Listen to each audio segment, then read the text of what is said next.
She's my Gator 1 ID. You and I. That's the note card. And then I'll be using my phone for slides on the TV, but that's it.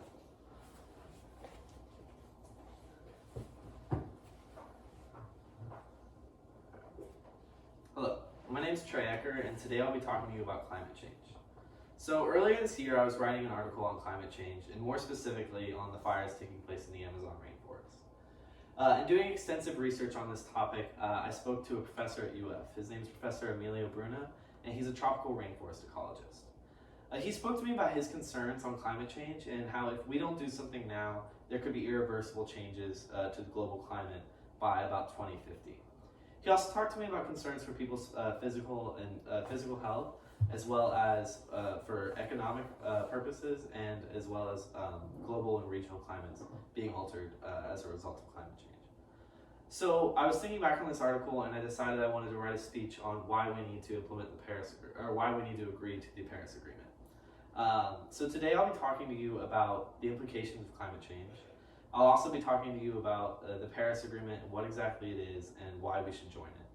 And I'll be also be talking to you about what you can do as an individual and what the world will look like if we do implement change or if we don't. So to start, I just want to say that this is something that's going to affect everybody, despite social class or anything. Whoever you are, you will be affected by climate change because it's something that's going to impact the entire world. So there's no escaping it. And so it's something that you should think of utmost importance of. So to start, I want to get into the implications of climate change. The World Wildlife Foundation published an article in which they stated that if there is a 1.5 degrees Celsius rise in temperature, there will be an increase of flood risk by 100%. And if this is a 2 degrees Celsius rise, it will be 170%.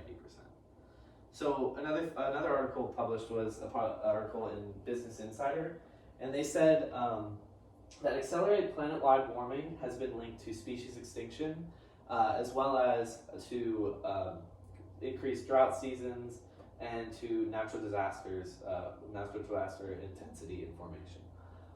So there was an article or a study published in 2013 on anthropogenic climate change. This is just a fancy word for saying human-made climate change.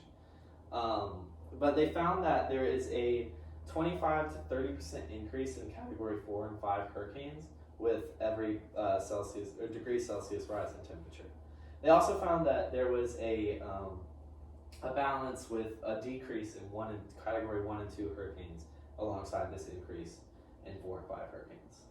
And then NASA has been studying global sea level rises, and they've been looking at data since 1880. And have found that there's been about an 8-inch increase in sea level rise since then, and this is predicted to go up to 1 to 4 feet by 2100. So now that we've covered some of the implications of climate change, I'd like to get into the Paris Agreement and what exactly that is and what it means to us. So the Paris Agreement, it's an agreement between about 200 countries, and they want to decrease greenhouse gas emissions by mitigation, adaptation, and finances.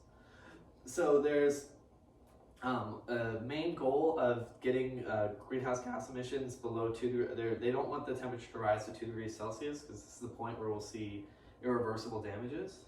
And currently, the only country to have withdrawn from the agreement is the United States.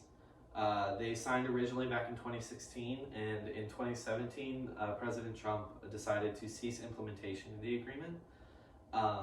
And so since then, we've been acting like as if we were not a part of the agreement, but we did not officially, formally withdraw until this November. And we will not officially be out until November of next year. So there's a couple reasons why we should not do this and why we should rejoin the agreement. And first of all, that is for us to be held accountable.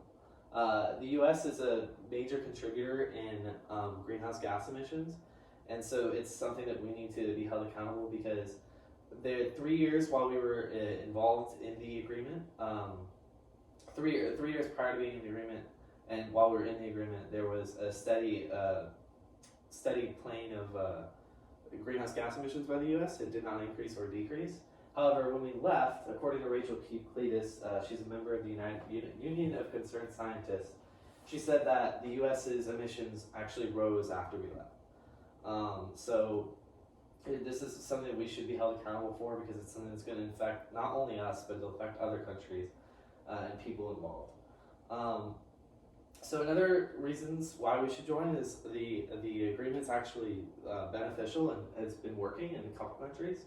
An analysis done by the in an article done in the LA Times, they found that India, which is a major contributor of greenhouse gases, they've embraced solar energy, and they're expected to supply 40% of the nation's energy with solar power by the year 2030. The UK is also another country that is involved in the agreement, and they have currently cut their net emissions by 40%, and this is they're expected to get a net total emissions of 0% by 2050. And then another country, Norway, they are really big in pressing electric vehicles, and they have a goal of getting to 100% electric vehicles by 2025, and they're currently on track to meet this goal.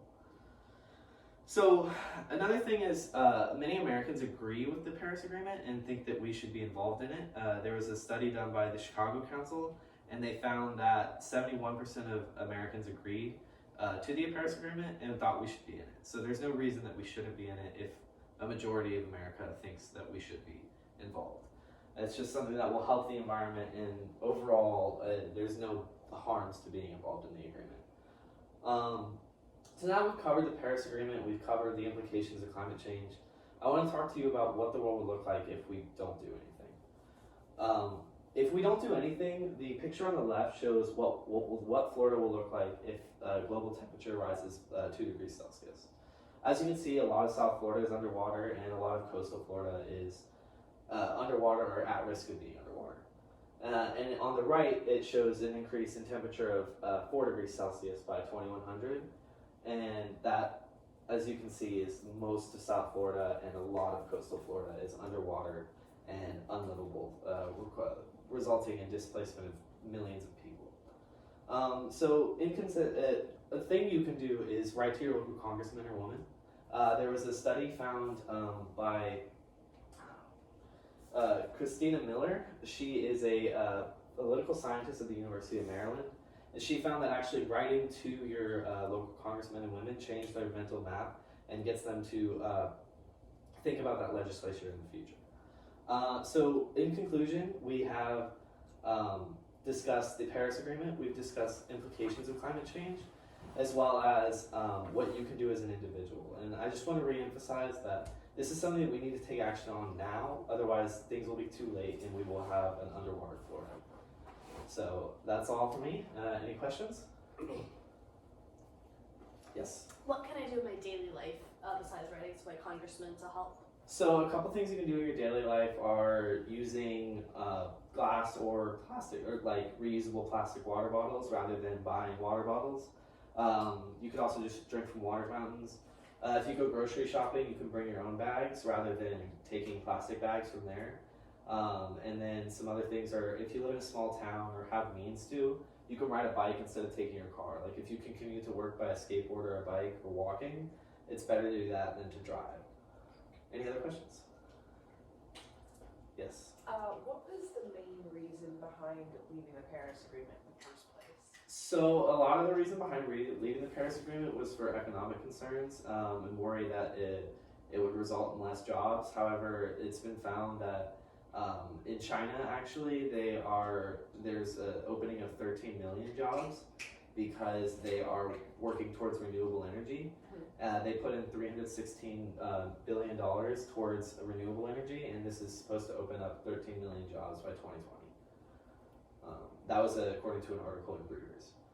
So, any other questions? All right, thank you very much. Thank you.